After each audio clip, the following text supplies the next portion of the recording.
Hi guys, today we're going to be looking at the game Castle Risk. This game came out in 1986 from Parker Brothers and is for 2 to 6 players. Now the object of Castle Risk is you are going to try to take over all of your opponent's castles. This is different from regular Risk because you're not trying to take over everything, just your opponent's castles. So let's take a look at it. The object of the game is you're going to be trying to take over all of your opponent's castles. And I've got 2 castles set up here for a 2-player game. And the way you're going to be doing this is you've got a whole bunch of armies here that you're going to be in control of, and you're going to be attacking other territories and defending your territory, and ultimately you're going to be trying to capture your opponent's castle. And if you are the player that captures all of your opponent's castles, you're going to end up winning the game. So we'll go ahead and go over some of the components over here. There's a bunch of different colored pieces in the game, and you're going to choose a set of them, and these represents 1 army, this little piece over here, and these little star-shaped pieces represent 10 armies. Now, in the very beginning of the game, you're going to go ahead and roll a die, and whoever gets the highest die, now you'll place your castle anywhere in your empire, and then on top of that, you'll go ahead and place 1 army next to it. And then it'll go to the next player. He'll take a castle and a banner, he'll place it on his empire, and he'll place an army on there, and then it will go around. So after everybody does that, the player who went first will go ahead and pick up an army. He'll place it on any unowned territory, and then everybody else will go ahead and do the same thing until all the territories are occupied. And then the player who started is going to go ahead and place 5 armies at the same time on any of the territories that he controls, and then it's going to go to the next player and he'll do the same thing up until all of the armies that the players have been placed on the territory. Now, depending on how many players there are, there's going to be a different amount of armies everybody's going to start with. For a 2-player game, everybody's going to receive 40 armies. Now, you also have little lines that are going from territories here. This just simply means that if you have enough armies, you can go ahead and attack across the sea another territory. Now, you also have this cool little Admiral Ship over here. You're only going to be able to use this when you play the Admiral card, which I'll talk about. And you're only going to be able to use this also if you plan on sailing and attacking another territory.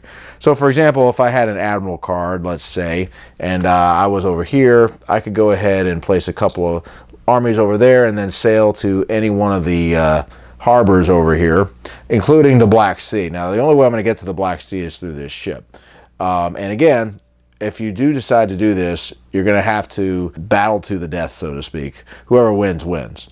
But anyway, that's kind of the way the ship's going to work. You also have Castle Risk cards, and there's 6 different cards that you're going to have a chance to use during the game. If you get the Reinforcements card, this is going to allow you to add armies at the start of your turn. And what you'll do is you're going to go ahead and stick the card under the board, like so, where there's a number, and this is going to tell you how many armies that you'll be able to reinforce with. The next player that plays a reinforcement card is going to be able to play 4, and then the next will be able to play 5, etc. Now, when you get the reinforcements, you can place them in any territory you occupy. You just have to do it before you do your first attack. This is the Diplomat. You can play this card at the beginning of your turn, and this is going to force somebody to sign a truce with you for 1 full round. Now, you're not going to be using these in 2-player games, but if you play this on somebody, they're not going to be able to attack you for a full round. Right over here is a spy card. If you play this, you'll be able to spy on an opponent or defend against a spy. And spying basically means you're going to draw a card from one of your opponent's hands and discard it along with this card. If someone does play a spy card on you, however, you can use this card to deflect it because you can defend against a spy. This is the General. Now, if you're the one who is attacking, you can play this card, and this is going to add 1 to your high die roll.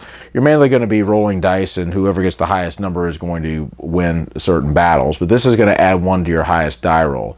Now, the interesting thing is that you can actually take this card back after your turn ends so long as the General survives. The General is going to end up getting killed off if someone ends up rolling a number that beats the General's die. But if the General survives, the player is going to be able to put it back into his hand.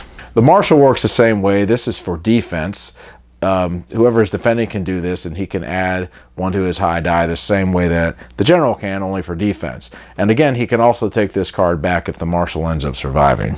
And finally, we have the Admiral. If you play the Admiral, this is going to allow you to take control of the ship, and you will be able to load up armies and then sail to any one of the harbors again and then attack one of the territories. If the Admiral does happen to survive, though, you will be able to take the Admiral card back. The Admiral will no longer be in play if all the armies in the ship end up getting eliminated. So in the very beginning, you're going to go ahead and draw 3 cards. If you have less than 3 cards, you will go ahead and draw up to 3 cards. And then you're going to look, and let's just say I decide I'm going to go ahead and start. And I said, okay, I'm going to go ahead and play a reinforcements card. So I'll go ahead and play this card over here. This gives me 3 armies. Let's say I decide I'm going to put one here. Let's just say I decide I'm going to put them over here. I have a chance to attack. So let's just say I've got these 4 armies over here, and then I've got Scotland over here, and I say, okay, I'm going to attack Scotland here from Yorkshire with my 4 armies. The attacking player can roll up to 3 dice, and the defending player can roll up to 2 dice. The main rule with this is you have to have 1 more army than you have dice in your hand. So if I'm going to roll 3 dice, I have to have 4 armies. I'm always going to have 1 left over. So the way it works is, let's say I roll this, and then my opponents roll this, and you're going to go ahead and compare your highest die numbers like so. And the defense has killed off one of my armies with this. I have managed to kill off one of the yellows with this, and then we will go ahead and roll again.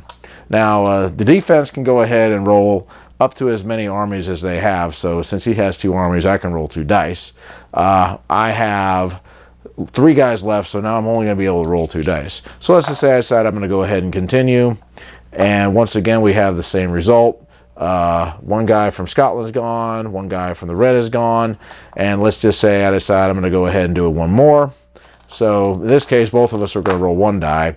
And I have gone ahead and taken over Scotland. So the main rule is that I have to move in as many armies at least that I have rolled. So since I roll 1 die, I'll go ahead and move 1 army over here and take over Scotland like so. Now I can also continue to attack if I would like to, different territories or whatever. I can also stop and attack midway if I feel like I'm not doing very well. The only exception, of course, being if I use the Admiral Ship. Now also, after everybody has set up their armies, everybody is going to write down one of the territories that you are in control of. If an enemy happens to attack that particular territory, you will go ahead and show people, okay, this is the territory that I picked for my hidden army. And what you will do is you will get as many reinforcements as the last card that was played. So in this case, if somebody were to attack me and I had a hidden army, I would get 3 reinforcements to place. Now you can also do negotiations in this game. The instructions that I had didn't really specify as to what except card trading. So I guess this just simply means you can trade cards with people if you want. But I would imagine you could kind of just do whatever you want to as far as the negotiations go.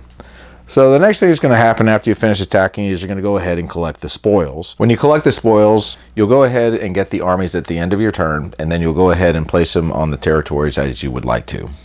Now if I end up capturing a castle, let's just say by sheer luck, I attacked Bulgaria and I managed to take over Bulgaria.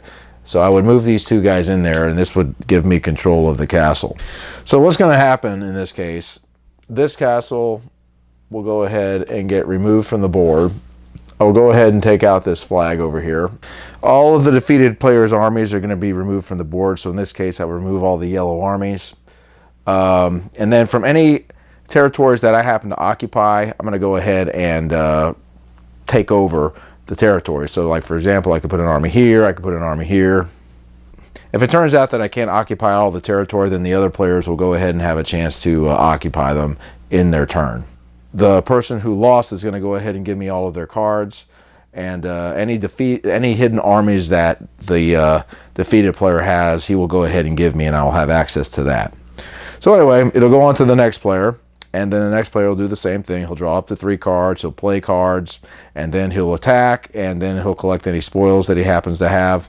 And then play will just continue until one person ends up controlling all the flags, and that person is going to be the winner. And that, folks, is Castle Risk. So my final thoughts on Castle Risk. Well, this is a pretty unique take on Risk that I like. This one involves cards and different types of cards that you'll be able to play on your turn. And then, of course, you have the little Admiral Ship, which is a pretty cool little asset to it.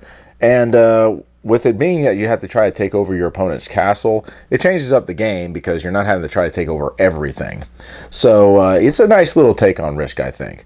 One of the things I've noticed when I've played this game with my wife is that we tend to basically place all our armies around the castle area. So one way, of course, you can try to counter that is by just trying to take over more territories, because that's going to allow you more armies to reinforce with. So there's definitely some strategy in this game. I do like the cards. I really like the fact that you can actually take the cards back if the admiral and the marshal and the general ends up surviving. You can put them back into your hand. That's a pretty cool feature. But yeah, this is a pretty cool little version of Risk. I like it.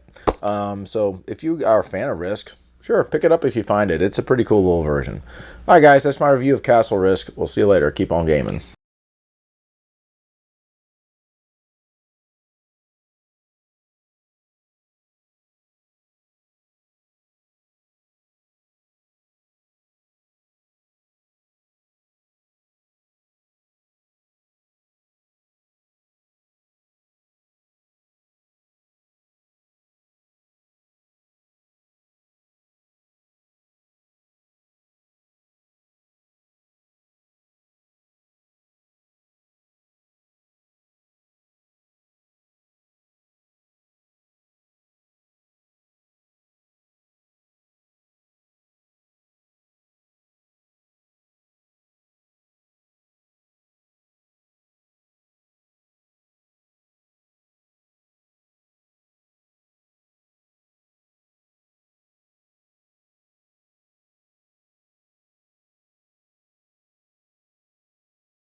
And I will place it here at my castle.